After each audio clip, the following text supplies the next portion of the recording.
Good evening, everyone. My name is Magdalena Kaspryshin, and I would like to warmly invite you to HoloMind Research Talk with Tali Avron. Let me invite Tali to our meeting. Tali, hello. Hi, good to see Uh, you. Oh, it's great to see you. I'm super excited about this event. It's very important. But before we start, let me just introduce you to our audience, to our listeners and viewers. You are an expert in managing and coordinating clinical trials, right? Yes. Yeah, so let me just add that you specialize in areas of medical cannabis and psychedelics as well.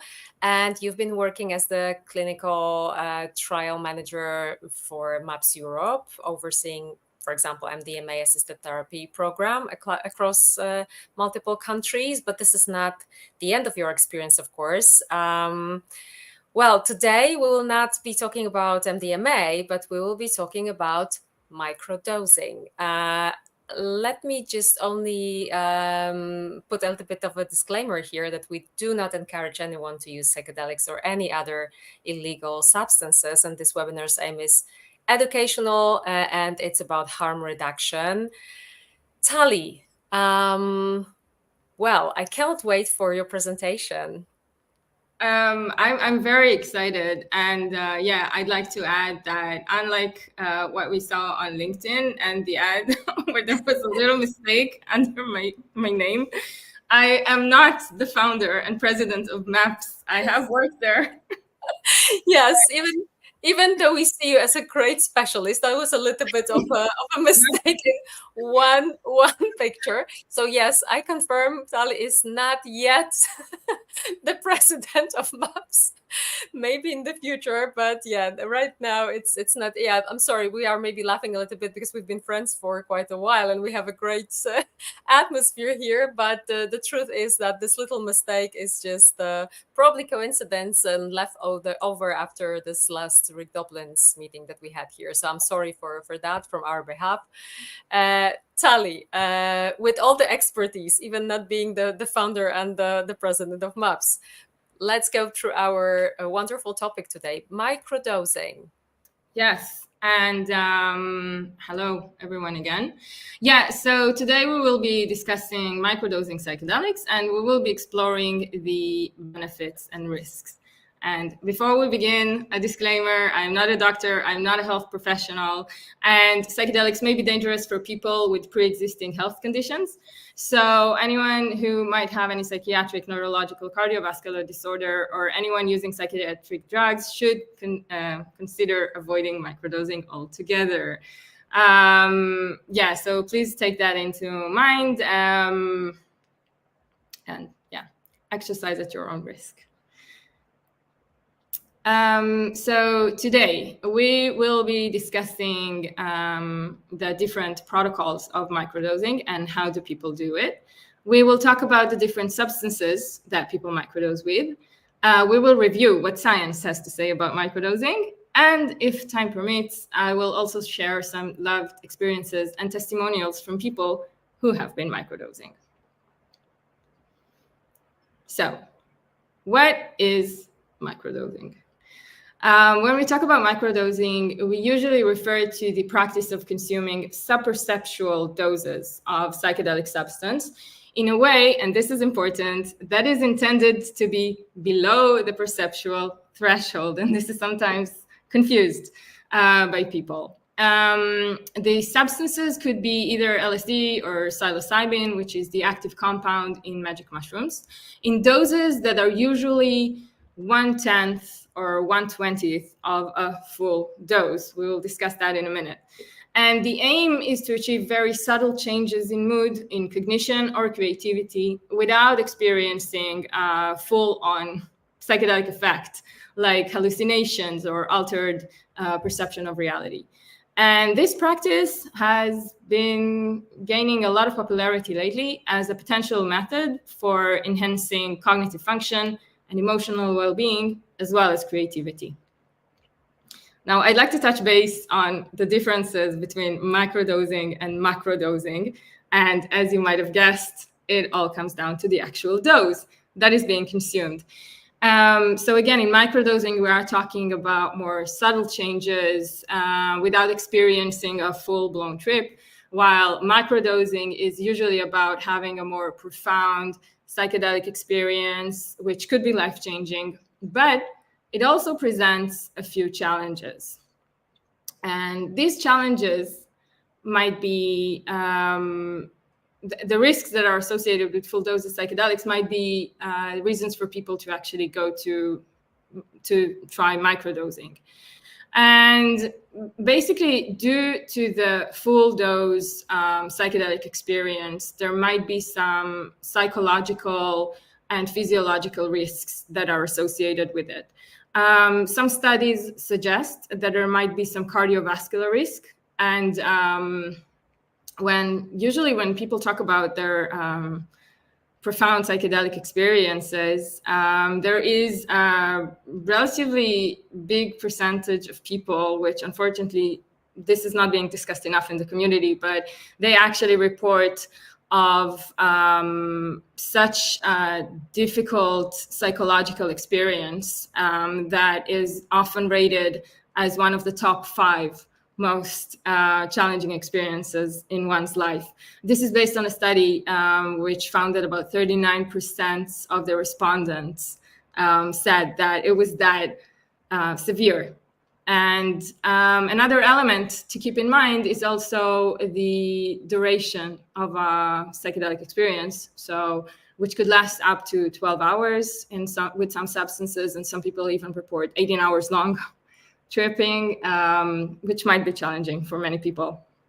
So these challenges often lead people to develop interest in microdosing, and as a way of mitigating some of the perceived psychological challenges and risks. The substances that people usually prefer to microdose with are psilocybin, mushrooms, and LSD. These are also the most common ones when used in trials and research. Some people also report using mescaline, ketamine, and DMT. And I think that it is also important to remember that there are some legal non-psychedelic plants that people can microdose with, for example, canna. We will not be discussing this today. We will focus mainly on psilocybin and LSD. A word about Amanita muscaria.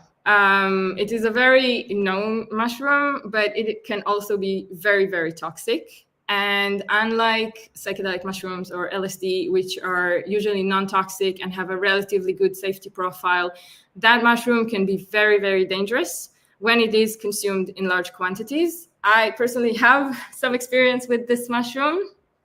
And so I just wanted to touch base on that. But we will not be discussing research like trials related to Amanita muscaria today either.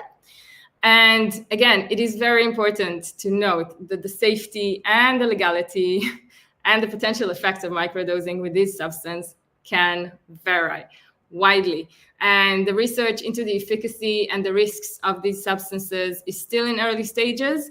So people who are considering microdosing should exercise caution and educate themselves, preferably, ideally, with a qualified healthcare professional.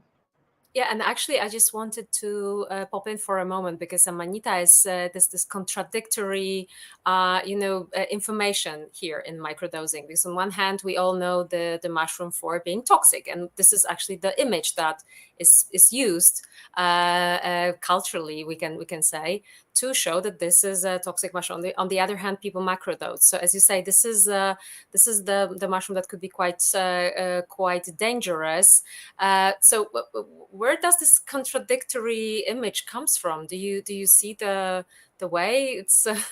Well, there are tons of papers, and there is a very important book that was written about specifically microdosing with Amanita muscaria by a person named Baba Masha.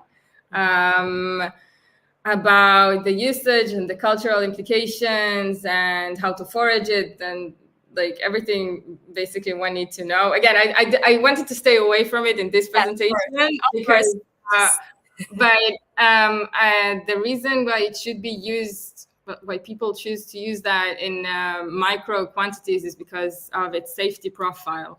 So even in small doses, it could be very, very heavy on the body. And this is not a pleasant experience. Like, again, just speaking personally. Well, I'll only add that we have a very interesting article about it on our website. So I'll just leave you with your presentation. So I just wanted to pop in because this is like this, pop culture image, right, of the mushroom, both positive, negative. So that's quite important. But I'll leave you to the presentation and to the audience. No, you're absolutely right. And I think that there is a reason why when people think of a mushroom, they actually think of Amanita. They think of this red cap with those white spots. And it has such a huge cultural impact. Even the mushrooms in Super Mario, like the PlayStation game, they're based on Amanita muscaria. There are so many theories and conversation about that specific mushroom and its importance in even like human evolution. But again, we're like, this is not a topic. Okay, this is not a topic of this presentation. Yeah, we're happy to discuss it later. Yes, let's go back to presentation. All right. So there are two protocols that are currently used when it comes to microdosing. And in general, it is advised to take a break from microdosing every 3 months for at least a month due to tolerance reasons mainly.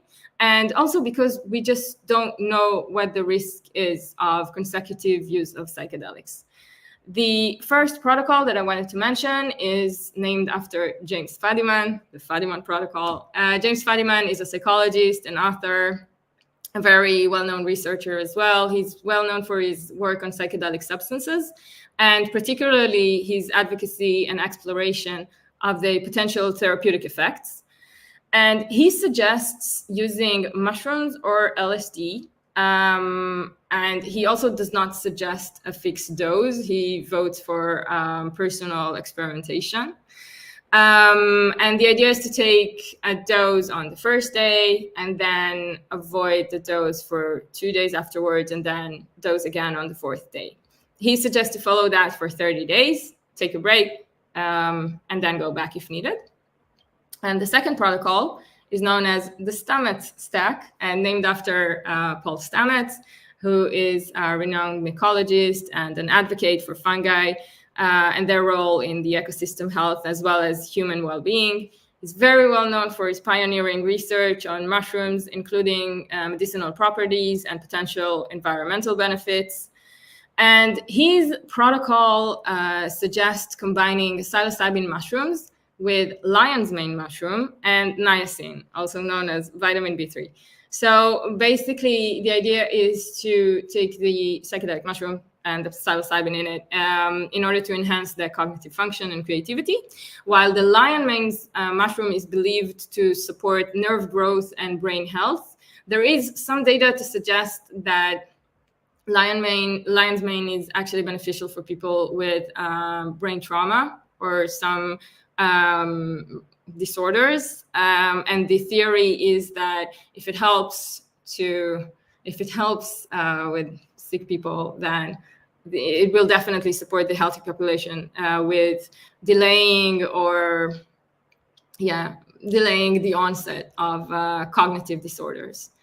And the niacin is taken to potentially create peripheral blood vessels flush. So basically, the peripheral blood vessels kind of dilate and they widen, and that allows for a higher absorption of the psilocybin and the active compounds in the lion's mane. Stamets suggests a dosing protocol of 5 days on and then 2 days off. Again, not to build up a tolerance. I cannot see the chat, so I don't know if there are any questions, but please let me know if there are. I also tend to speak very quickly sometimes. So. Yeah, I do not see any questions, but yeah, if you have any for the people who are watching or listening, please, if you would like to ask something, this might be the best occasion. You may not have such a specialist, yes. On board too often. So yeah, if I were watching, I would definitely ask. So yeah, we'll wait. Maybe we need some more time for people to just warm up a little bit. No worries. Like, feel free to interrupt me at any given moment. The only rule is if you do interrupt me, you need to remind me where I was. That's Of it. course. Yes, but yeah. Of course. Okay. Can we go back to the presentation? Yeah, thank you. So, a word about neuroplasticity. This is a word that is very heavily used all over. And I would like to discuss what it means and also how it corresponds with microdosing. So, basically, neuroplasticity is the nervous system ability to reorganize the structure and function and to adapt to the environment. So, back in the day, the people thought that, you cannot change, the nervous system cannot change and it cannot recover from damage, and like you cannot teach an old dog new tricks. And these days we know this is not the case, and this process that is known as neuroplasticity is actually crucial for learning, for memory, as well as adapting to life experiences and even recovery from neurological damage, which can happen. And the theory is that psychedelics in general open this window of neuroplasticity in which you can change your mind. And that window also explains how come we see long-term effects, and these outlast the actual drug's presence in the body.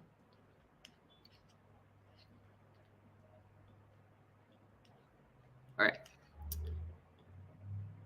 So neuroplasticity allows for people to shift their mental state. And when we are talking about well-being, we see different approaches to microdosing as well, because people usually seek personal growth. And I think it is important to remember what are the different reasons for people to go and seek this regimen. So, for example, we see tech professionals in Silicon Valley who often advocate for microdosing as means to enhance cognitive function and productivity. On the other hand, we have spiritual growth seekers, like the quote I copied here. I don't know if you can see that. It is from a study that was conducted in 2021. And basically it says, the dominant motivation for microdosing appears to be a desire for positive changes in mood, well-being, and cognitive enhancements without acute subjective intoxication and associated behavioral disruption. Basically saying people want to feel better. And I also included a capture of a book, which was published in 2017.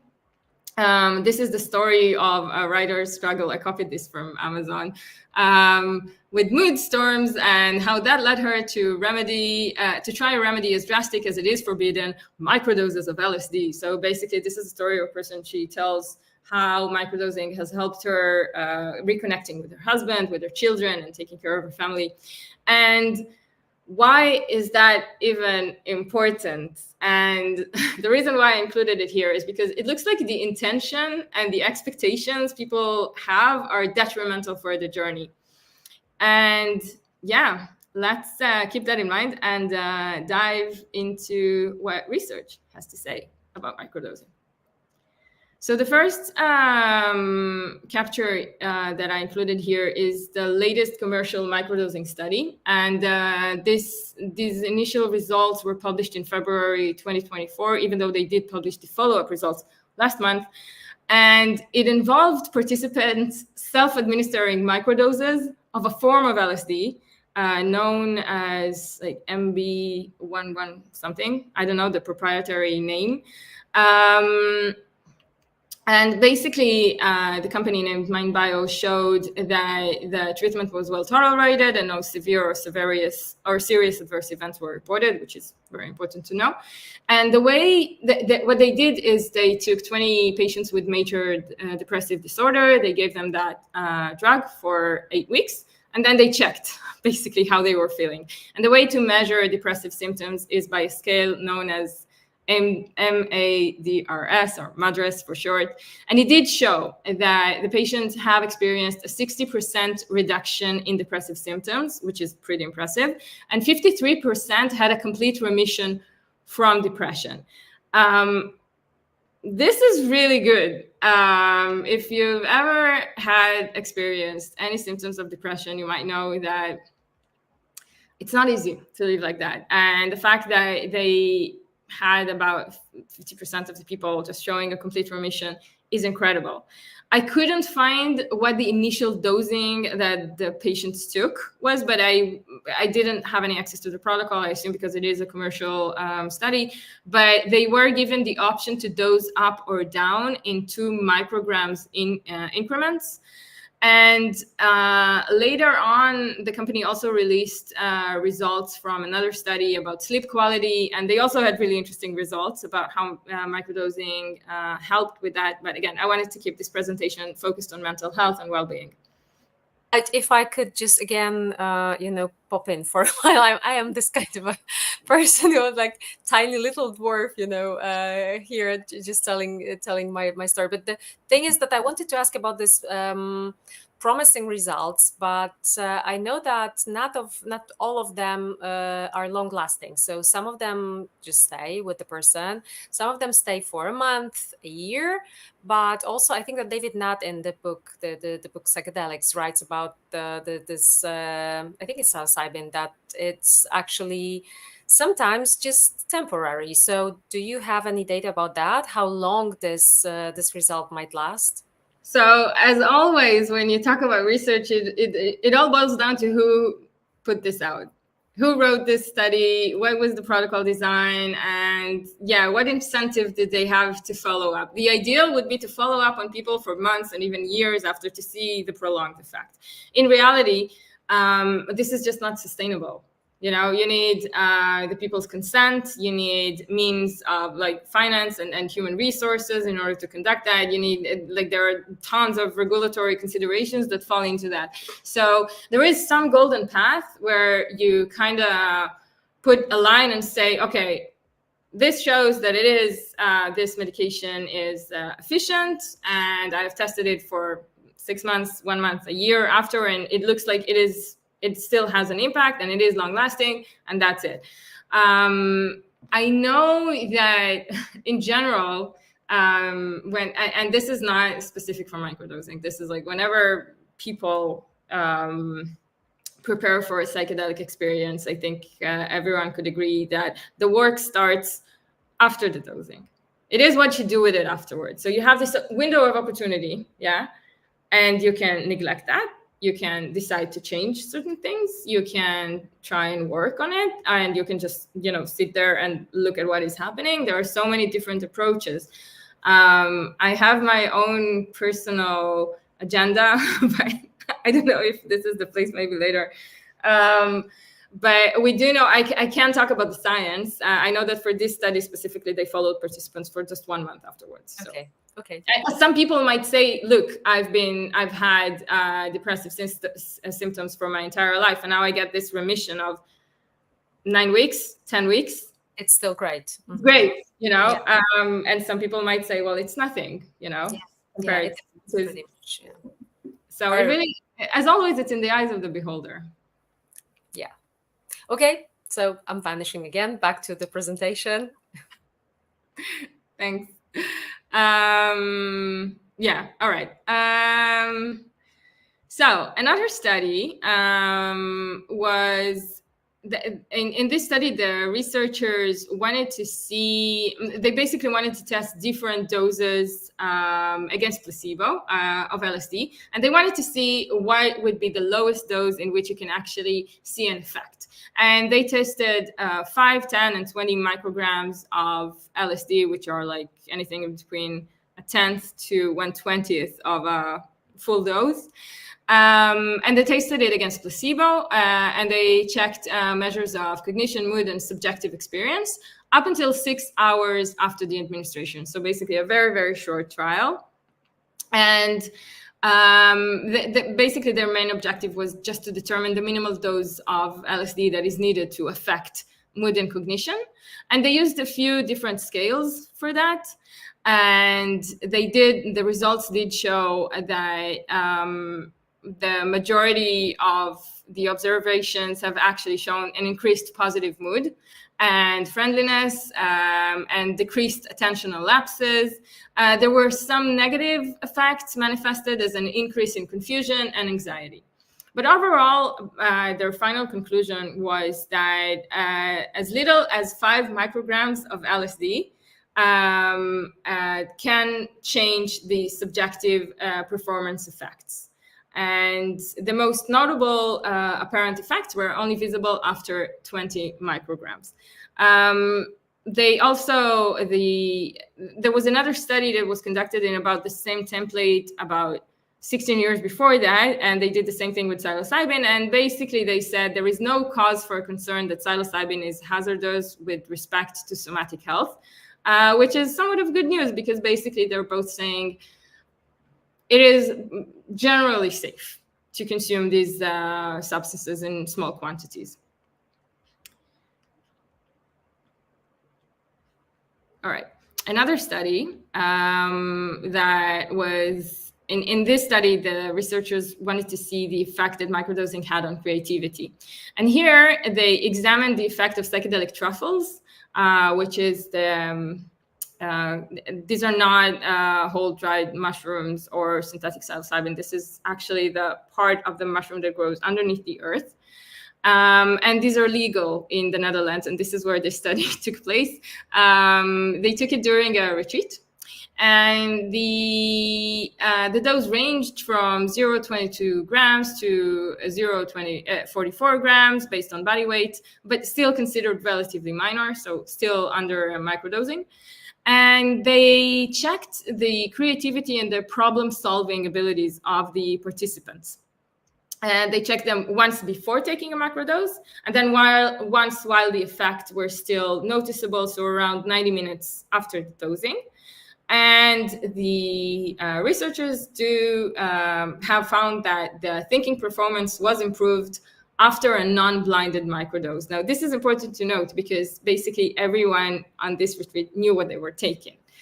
And yeah, they concluded that it might affect cognitive, they call it cognitive meta-control policies, by optimizing the balance between cognitive persistence and flexibility, basically saying that there was an impact, a positive one. And I think that this is also interesting, and something that I saw a lot when reading into the research. They have concluded the paper by saying we need more research, and this is a motive that you keep on appearing in many papers. And I think it is interesting that everybody agrees we need more studies. Another study from 2021 actually had a very interesting design.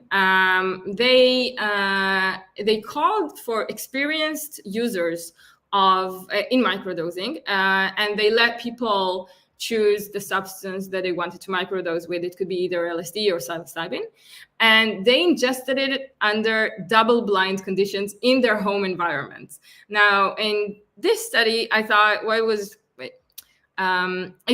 the first placebo-controlled research that I know of in those environments. Yeah, here is the one about the study conduct. So basically, they took 191 participants, and they were instructed to blind themselves using their own sourced substance. Now, in the country where this took place, LSD and psilocybin is still considered Schedule 1 drugs, so technically illegal to consume. So this is sort of how the researchers kind of ducked out from the legality issues, because they were just observing people doing what it is they did. However, they did supply them with envelopes and QR codes, and the participants used opaque pills. Some of them were empty as placebo, and then some of them they filled with their doses, and they divided them into the envelopes as they were instructed, and then they took the dose according to what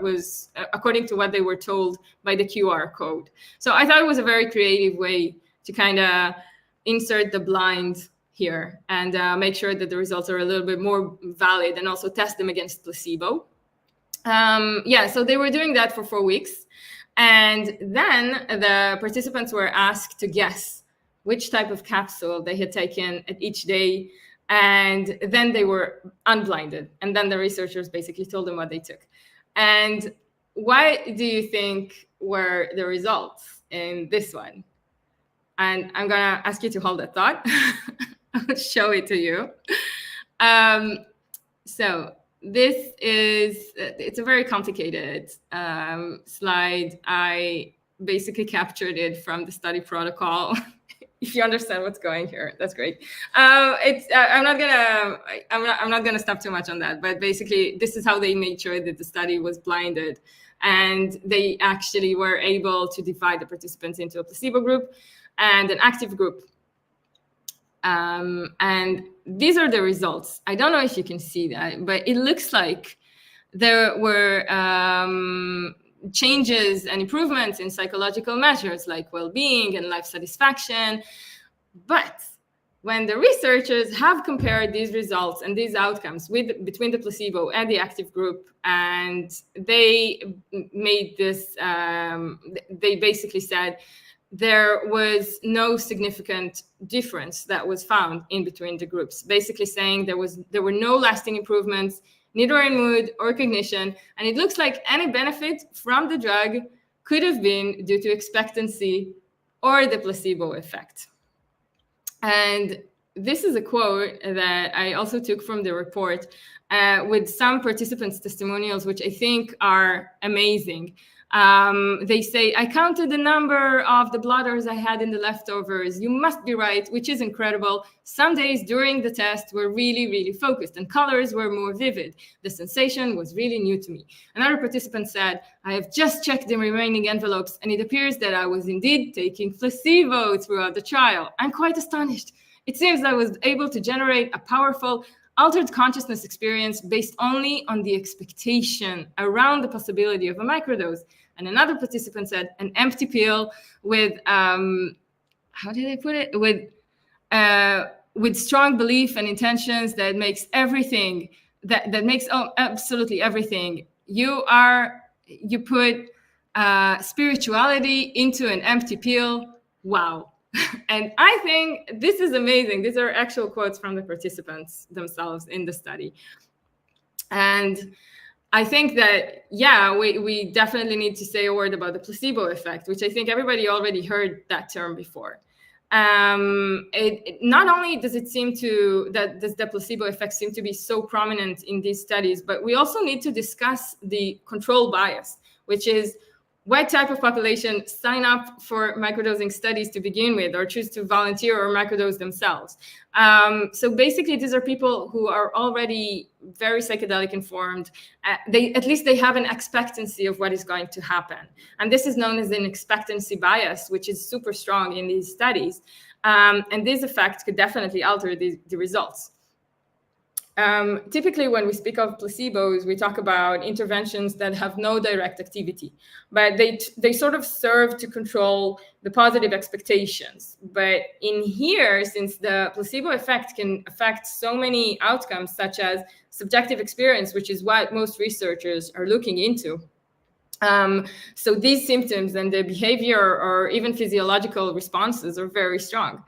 I put here a quote from another study in 2022 and 2021 about how positive expectations actually determine the result of a microdosing experience. And it can be assumed that the expectation in the microdosing subculture are positively biased. This has been the case in previous, due to media coverage. And sorry, I can't see that well. Positive media coverage of the topic has likely contributed to this cultural bias, and this may impinge the outcomes from microdosing and thus the results of studies such as the present one. So I think that it is really interesting to look into the placebo effect, and especially when we talk about microdosing, as it is so strong. I just wanted to pop in for a while with this topic, because placebo in this area has been treated as something, well, for some people it's been, funny to say that, okay, you take placebo versus psychedelic, you must know which is which. And from the study that you were presenting and the cases that you have just presented to us, it's just the opposite. It's just the power of human brain that may impose some kind of a picture of, what we expect to undergo into our own emotional system. So this is incredible how deceiving that might be. It's totally deceptive. I don't know if I would use the word deceptive. I mean, we are talking about well-being, and this is such it's a very slippery. Okay, yeah, Yes, let's I mean, move through. when we are talking about well-being, and especially in these studies where most of them are using subjective effects questionnaires, so basically you are telling, like, the participants tell the researchers how they feel, like it is very biased inherently, yeah. The thing is that in general with the scientific system these days, and excuse me again for just like stepping out and zooming out of this specific presentation, I think that when we are talking about our personal experiences, it is very qualitative in essence. Yeah, I feel good, I don't feel good. I feel sad, I don't feel sad. And of course, there are tons of colors in between. There are tons of shades. Yeah. And I think that trying to quantify that experience is almost impossible. Yes. So I know that researchers use some scales such as depression scales or even PTSD scales, and there are ways to numerize that. There is a system to make it into a quantitative thing that you can measure and see the impact over time. But I think that when we come to this very gray area of wellness, of well-being, things start to shift a bit. And I am personally not aware of any precise way to measure that these days. I would be very happy to be proven wrong. And especially when we're talking about microdosing, where I remind this, the dose is supposed to be sub-perceptual. You're not supposed to be feeling it. So it's very not fully formed yet, I would say. Fluctuating topic, but I was just only wondering in terms of this latest advisory committee for FDA, that one of the topics was actually placebo, right? So that in the context of what we are talking about here, this is like it's so unmeasurable. It's very tough, actually. I mean, for the researchers, it must be quite difficult because, of course, for the personal experience is always true, because what you feel is what you feel. For the person, it's just, no one can undermine that and take it away from you. But for the researcher as such, to be able to validate that, it's really a battlefield. It is. And I mean, I wouldn't go into too many details about what happened with the FDA committee, but the blind issue and the placebo effect that we see in psychedelic trials in general, by the way, it is still a huge impact. You can't, like, people know when they're undergoing a psychedelic experience. Yeah, I mean, you cannot blind them to that. But when we are talking about microdoses, and when we are talking about sub-perceptual effects, this is where things get really interesting, because you're not supposed to feel that. So I think it's actually easier to make a placebo group like that, right?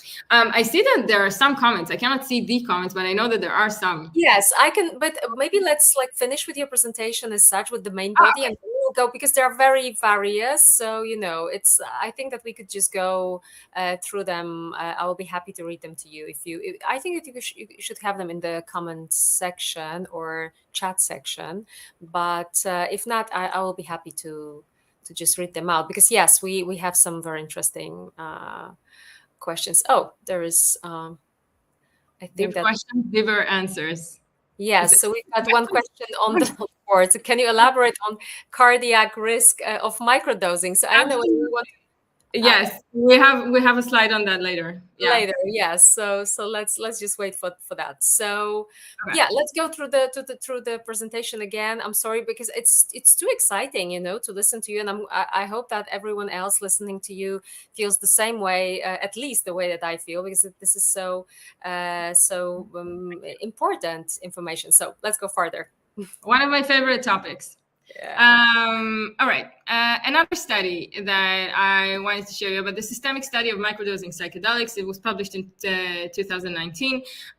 They questioned 63 participants during 6 weeks. It was at the end of the study, the participants were asked about their experiences, and they had to give a single rating for feelings such as connectedness, contemplation, creativity, etc. And at the end of the study, the researchers also asked the participant how about their experiences, like how personally meaningful was your experience in microdosing, and indicate the degree in which this experience was spiritual to you. Again, the participants reported significant improvements in mood. They specifically, when it comes to depression and stress, it has decreased during the study, indicating that, yeah, the participants have definitely experienced improvements in their mental health after microdosing. As for the question at the end of the study about spirituality, the majority of the participants actually did not report that it was spiritually significant. There were a few participants who have actually reported a considerable spiritual significance. And later on, the same researchers have also completed another study about the expectations of the participants. This time they tried a different group, a population of 162 participants. And again, they asked them about the expectations, about their and the various effects on microdosing. And I mean, you probably have guessed it by now, the participants that have expected that all of their experience would either increase or decrease in the frequency when microdosing. So basically, yeah, supporting the idea that your expectations kind of dictate which results you will experience. So at this point, can we conclude that microdosing works? So another study by the University of Chicago found that LSD microdosing does not show therapeutic effects on mood or cognitive function. It was one group of participants that received 13 micrograms of LSD, a second group received 26 micrograms, and the third group received a placebo. And yeah, the ones that received the small doses of LSD, the 13 or 26 micrograms, did not experience any significant improvements compared to the placebo group. So this study, however, did confirm that microdosing is safe and no adverse events have been reported. So can we conclude at this point that it doesn't work? Well, I'd like to present to you the largest study on microdosing to date, which I have also participated in as a participant. The title of the study was Psilocybin Microdoses Demonstrate Greater Observed Improvements in Mood and Mental Health after 1 month relative to non-microdosing controls. And they investigated the effect of microdosing on mental health outcomes. Basically, this study did find that microdosers reported lower levels of depression, anxiety, and stress compared to non-microdosers. And it was a huge study. They interviewed over 8,000 respondents from all over the world, like 84 different countries. Out of them, 4,653 reported currently engaging in microdosing, while the others served as a control group. And I think it is very interesting to find that a third of the entire population, like all of the respondents, have reported some sort of a mental health consideration, like depression or PTSD and any other trauma-related symptoms. They collected the information throughout about a year, since late 2019 until 2020. And yeah, we had to complete questionnaires and all sorts of assessments that were done during the study. Yeah, and it looks like most people who were microdosing reported general effect on their mental health. So can we conclude that it does work? We're all losing our patience here. That's the question, because I was just like here listening to this contradictory information, and I'm just like, yeah, I sit on the fence right now. So does it work? It doesn't work. Which one should we trust? How actually to interpret those findings? I'd like to present to you another study. Okay. That revealed basically that psilocybin microdosing did not affect emotional processing or symptoms of anxiety and depression compared with placebo. So another study that was conducted in 2021. By the way, there was a surge of studies in 2021. A lot of microdosing studies have been published then. They basically investigated whether psilocybin microdoses changed the self-reported outcomes, and they have divided participants. This was a little bit of a different design where they took a few doses and then they switched in between the placebo and the active group. And they questioned 75 participants, again, in microdosing retreats. And they took about 0.7 grams of dried truffles. And yeah, and again, another double-blind placebo-controlled studies that confirm that psilocybin microdosing does not affect emotion processing or anxiety and depression. So as for your question, Magda, I don't know. It is very confusing. Yeah, but that's so true, right? It's like we don't have a certain data. That's also what you said at the very beginning. I think that everybody says that we need more research. Maybe this is going to help or not. How do you think? There's another slide about that in a minute. I did want to talk a little bit about the risks, and I don't remember what was the comment about the cardiovascular risk. So this is a visual representation of the benefits and the challenges associated with psychedelic microdosing. It is a case book that is based on the qualitative report of real-world outcomes of participants. They took 278 responders, and they kind of made this chart of the experiences that they've had, and they divided them into benefits and challenges. And I think that we do need to talk a little bit about the risks that are involved. Can we see the presentation? Or is it? Oh, yeah. There we go. So yeah, I want to take a minute to discuss the risks associated with microdosing. First of all, it is most likely that these substances are classified as either Schedule 1 or 2 where you live, and which basically means it is illegal to consume or purchase them without a prescription or within a controlled drug setting. And the second is the physiological aspect. Some microdosers report physical challenges, including temperature dysregulation, numbing, insomnia, and even appetite. And we do need to address the psychological aspect. People report impaired focus and distractibility, increased anxiety. And even though microdosing psychedelics is very popular, we don't know the long-term effects yet. There was an article that was published in March 2024 where the researchers say that LSD and psilocybin share structural similarities with medications, which raise the risk of cardiac fibrosis and valvulopathy when they are taken regularly. And in this specific research, they evaluate the evidence that microdosing LSD and psilocybin for several months could raise the risk of cardiac fibrosis. Now, this is something that I want to emphasize. This is not definitive. This is hypothesized, but a risk that people should be aware of, especially if there are any cardiac concerns to begin with. This sort of concludes the scientific part of my presentation. And as we see, we're still in the realm of reported subjective effects. And there is a major variation within doses, within protocols, and also within population. You know, the biggest study to date was done on 200 participants. That's nothing when it comes to the real world outcomes you usually see in big clinical trials.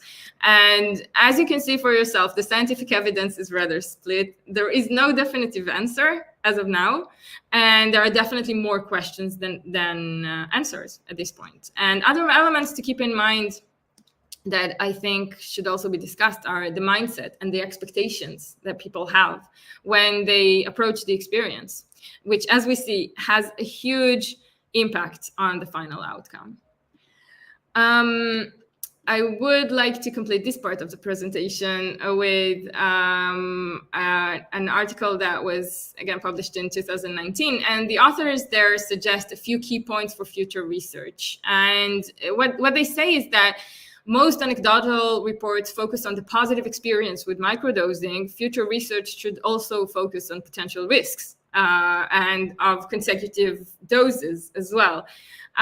We need more clinical studies, including biological and cognitive parameters, such as heart rate and memory and attention and parameters like that. And yeah, we hope that this will light on potential negative consequences microdosing could have.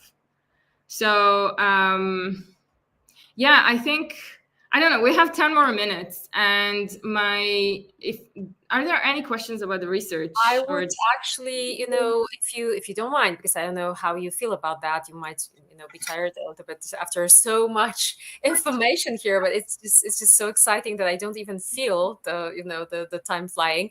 If it's okay for you, because you've got also case studies prepared, right? So if yeah, I have some personal stories as well.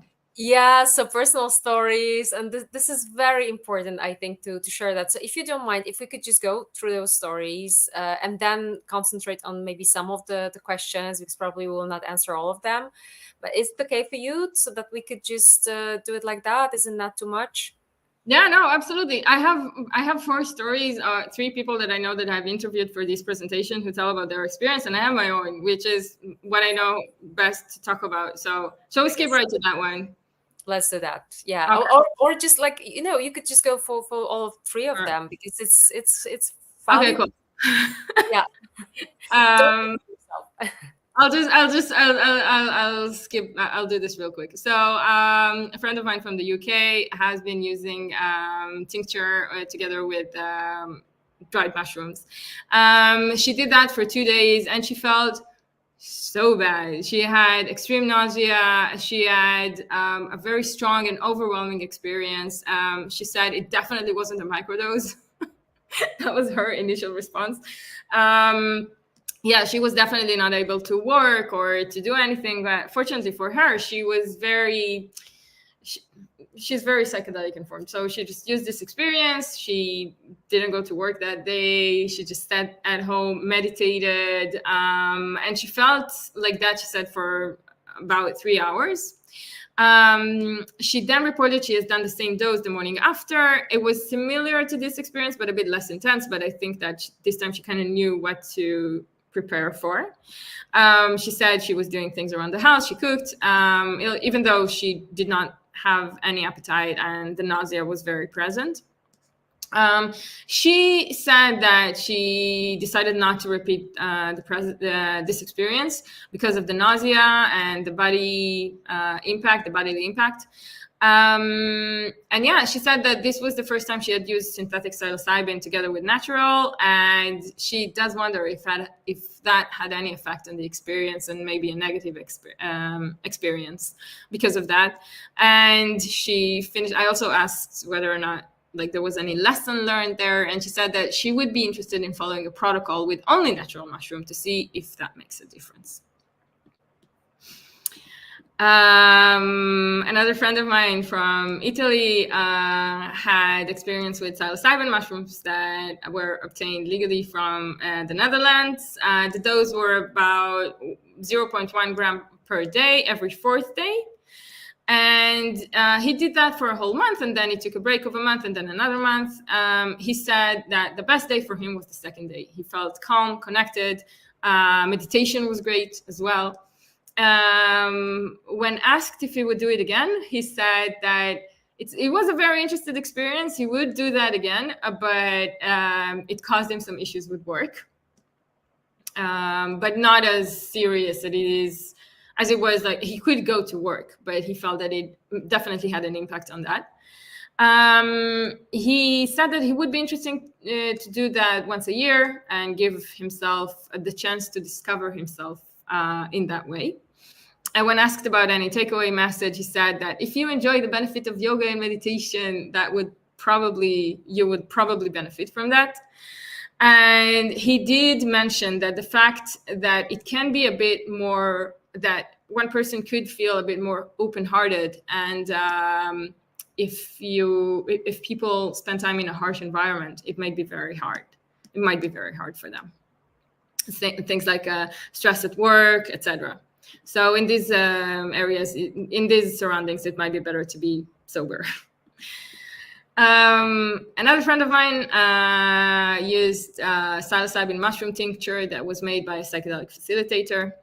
When asked about the protocol, I thought that was very interesting. She said, I did not follow any specific regimen. The bottle was just there, and I just approached it when it talked to me when I saw it fit. So she didn't follow anything specific, but she kind of followed her heart, which some say might be the best protocol.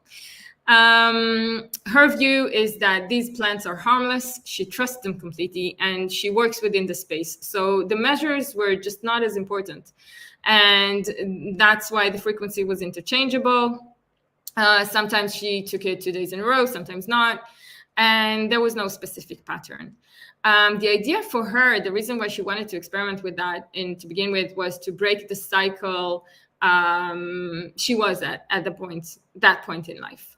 And yeah, she feels like it definitely helped her. And her takeaway message was to just trust the plants.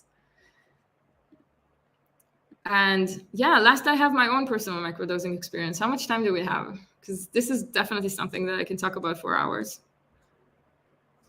Maybe it's not that we have hours, but I mean, 2 minutes. So I have had experiences with a few cycles of psilocybin, mushrooms, Amanita muscaria, and LSD, and I've rated them here as the best experience, the worst experience, and the still undecided. I'm still on the fence as it comes to LSD microdosing. I used the Stamets and the Fadiman protocol together. So I was taking the supplements recommended by Paul Stamets, 1 day on, 2 days off, etc. for 3 months. I used about 0.3 grams of psilocybin mushrooms, homegrown.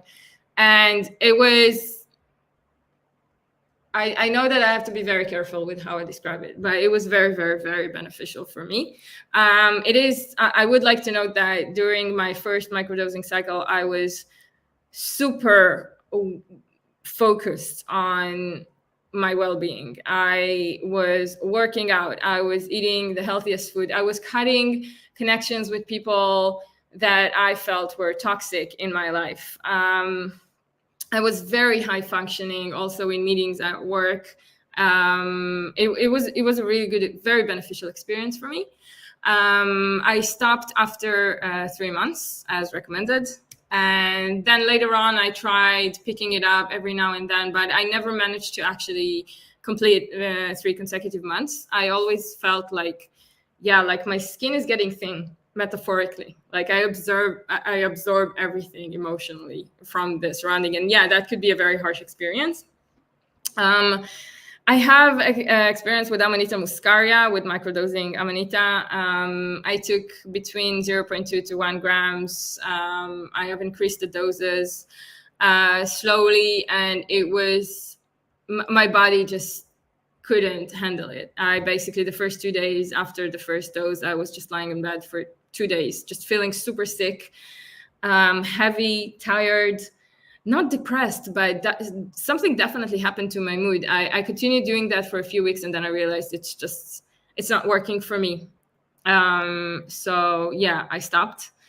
And I also have experience with LSD microdosing. I took about 5 micrograms, again, the same protocol as I did with psilocybin. It was different. I wouldn't say good or bad, but just different. I felt very focused, and the colors were definitely brighter, but I don't know if emotionally I felt a change. And to me, that was always about, about well-being, about mental health, and just taking care of myself. And I felt like with my LSD microdosing experience, as if I was on some ADHD medication even, I didn't really like that feeling. So yeah, I quit. And I think that kind of leads us to the end of the presentation. I have a few more resources here. If people want to read more, I highly recommend these 3 web pages. So Double Blind Magazine, Third Wave, and the Beckley Foundations all have a very thorough microdosing review on their websites. So yeah, check it if you want to know more. And if there are any questions, I'd love to answer. And thank you all so much. was Well, great. this is a wonderful presentation. Thank you so much. I'm so impressed, and I think that so are our viewers, because I can see the comments and people congratulate you. You know, on the beautiful presentation. It's not only informative and full of research, but it's also just beautiful, Tali. Thank you so much. It's just gorgeous. It's so artistic. But yeah, but this is like, let's take that aside, because it's just, as we said, this is a individual perception. But we have some questions, and I have to say that you are so sharp on time. You are amazing. That if we were to finish without the questions, we would be like super sharp. This is the years of practice, I guess, right? That you have been doing. Trying to distract people, yeah. Yeah, but let's please take a look at some of the questions, because they are great. Actually, I cannot. Maybe this will be a little bit rude, but I don't mind, because I can. So this is our Carolina Błąska, asking a question. Yeah, I think that we have to answer this one, especially that it's quite important.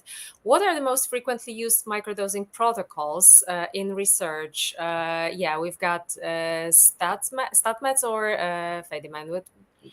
So the thing is, the Stamets protocol and the Fadiman protocol are the ones recommended to people for their individual use. And the ones that I saw, when it comes to the scientific papers, they vary a lot, significantly, because either some of them just checked, people's regular use of microdosing, or they invented their own protocols. Or there were like one-time experience or two-time experience. So these were not consecutive, longer periods of time protocols. So it's kind of hard to answer that. But I know that these are the ones that are usually recommended if people decide to use them at home.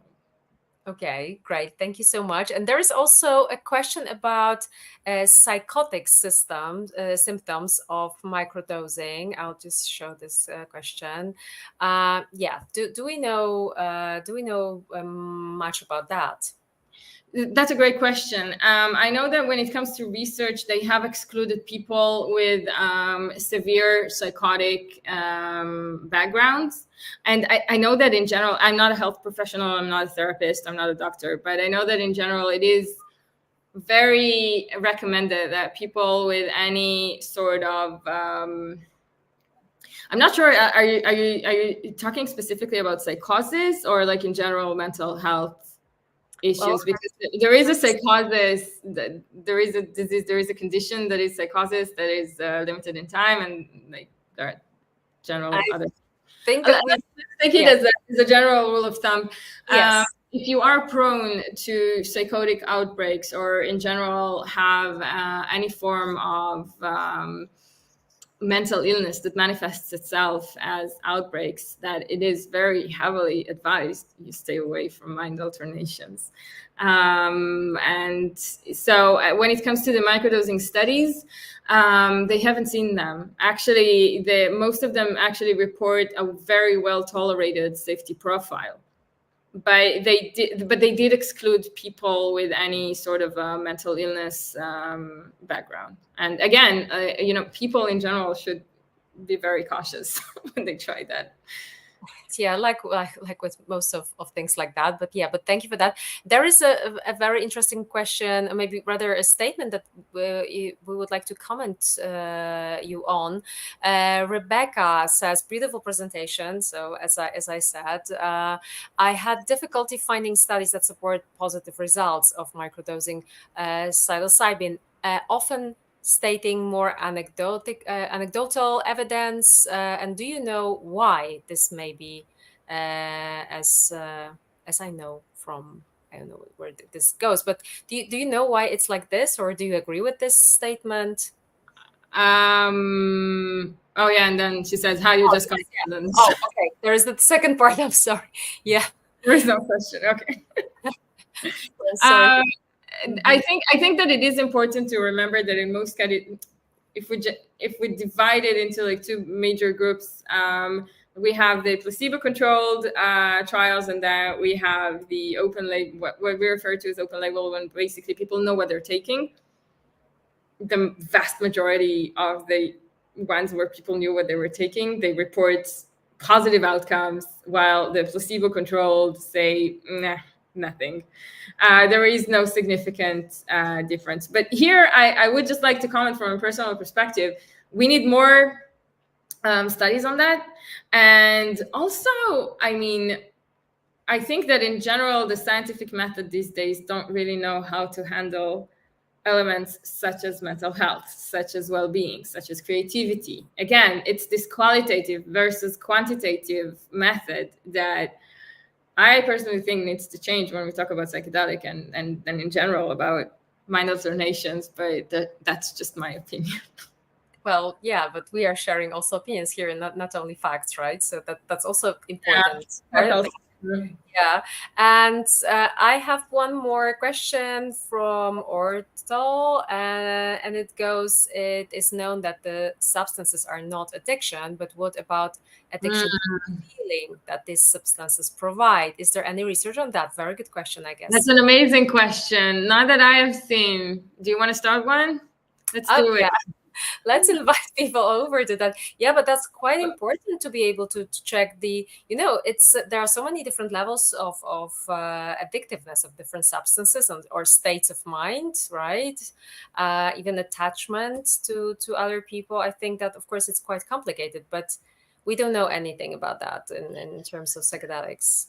I mean, it really depends on how you define addiction, I guess. But again, I think that in any of these protocols and in any experience, you should outweigh the risks versus the benefits. Now, we know that, okay, we don't know, but we theorize, we hypothesize that taking microdoses of psychedelic substances for longer than 3 consecutive months might present a risk for you that is measured, that can be measured. Yeah, cardiac risk, psychological risks, physiological risks. So when it comes to, yeah, like you say, feeling good, feeling the impact of these substances, just feeling, like my mental health is improving and I'm feeling good. I can't answer about that, but I do think that people should be very, very cautious when they do decide to do that, especially for longer periods of time. And again, the recommendation is to take a month break at least, and the more the better. And it is the case in any use of any mind expanding substances. You will never hear anyone saying, yeah, you should take it every day all your life. This is never the case, which is, by the way, unlike some antidepressive medications that are completely legal and prescribed. But this is another story, and I hope that one day we'll just be able to talk about it as well, because it's also quite important to have this comparison. But if you don't mind, I still have a very nice question. Yes. Deep questions, deep answers, all like that. Do you know if microdosing during macrodosing during a microdosing protocol? All right. Allowed? Yeah. Will it break the session? So what happened was, in one study that I was reading, they just excluded people during the study. I mean, they had reported, their questionnaire. They have completed their own questionnaires. They have reported their outcomes, etc. But they were also asking people about what was the exact dose that they were taking the day before. And any answer that was more than an actual microdose got that person eliminated. So yeah, and within the controlled trials, the one versus placebo, everything was measured. And there is also a matter of trust. You trust people to do what they were committing to. So yeah. Well, I also heard from from researchers that there are cases that people did not admit of using different substances and only admitted afterwards, right? So this is the personal, let's say, responsibility, but also I think that it's kind of this is something that we should never do, but some people actually decide to go this way. Well, this is something we cannot help. One more question, because I've just missed it, and this is actually one of the first questions. it's quite, I don't know if we have an answer to it, but yeah, Piotr, how do you tackle the difference, the different amount of psilocybin in different parts of mushrooms? For example, zero point 0.5 of a dry mushroom could include different amount of psilocybin. And then we've got the next part of the question. So the same grammage would be would and will have different concentration on psilocybin. I think that this is not to be answered to like, I can answer this hypothetically. yeah, the only, right? Because I'll this. tell you what people do. Mhm. So basically, yeah, when we are talking about different parts of the mushroom, we do know that there is different concentration, and that again varies very, very heavily and greatly in between different mushrooms, different strands, different batches of the same mushroom. Yeah. There is a huge variation. Where usually people do when they microdose with dried mushrooms is they take a bunch of them, they grind them, and then they weigh out the different the doses. And so people do not commit to just one part of the mushroom, but they create a more homogenized mixture.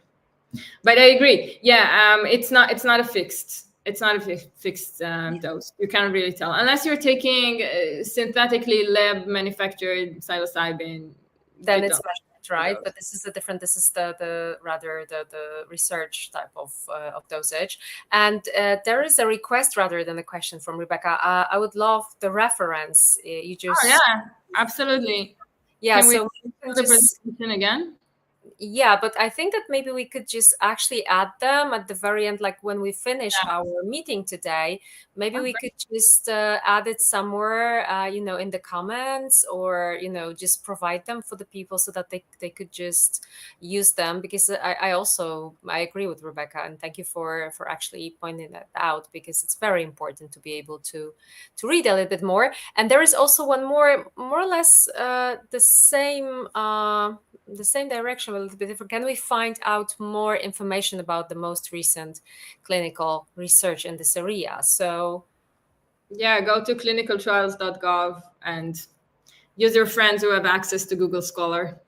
Or yeah. ask, I can help you. Exactly, yeah. It's if that's okay, then probably people will ask you questions. I think that also it's a good idea to leave a comment later on, because if you don't have comments right now, I mean, people who are watching us live right now, but I from my own experience here with those live sessions, I know that it's not a big number of people joining live because of limitations of time, but very often later on we've got much more views. And if you have questions, why don't you just leave a comment, and then we can just get back to you somehow sooner or later. So it's a very good idea to exchange information this way. I think that this is quite good idea to follow.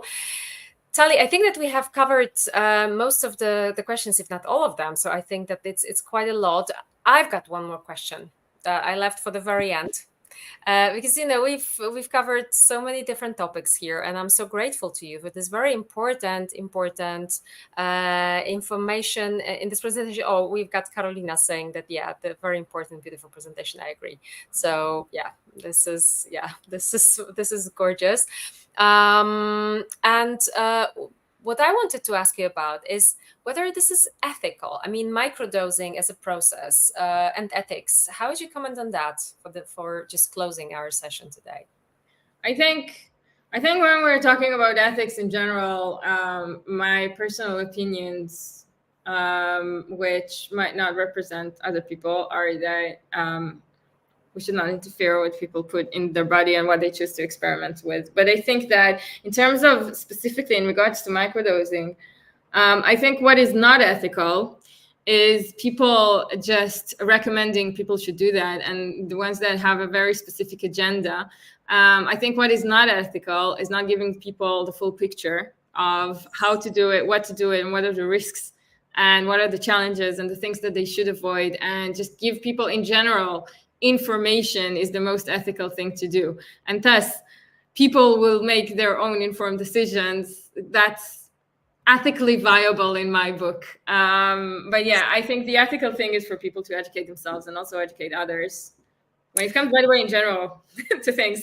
Well, no, I mean, this is what we are doing right now here, right? And also in HoloMind, that we try to educate as much as we can, of course, according to the latest studies. So probably, we will see in 10, 20 years time, maybe this will be, the knowledge that would be already outdated. But right now, we just need to share whatever we know, all the research data. We should share our experience. So I agree with you entirely that education is the key, and this is ethical, definitely.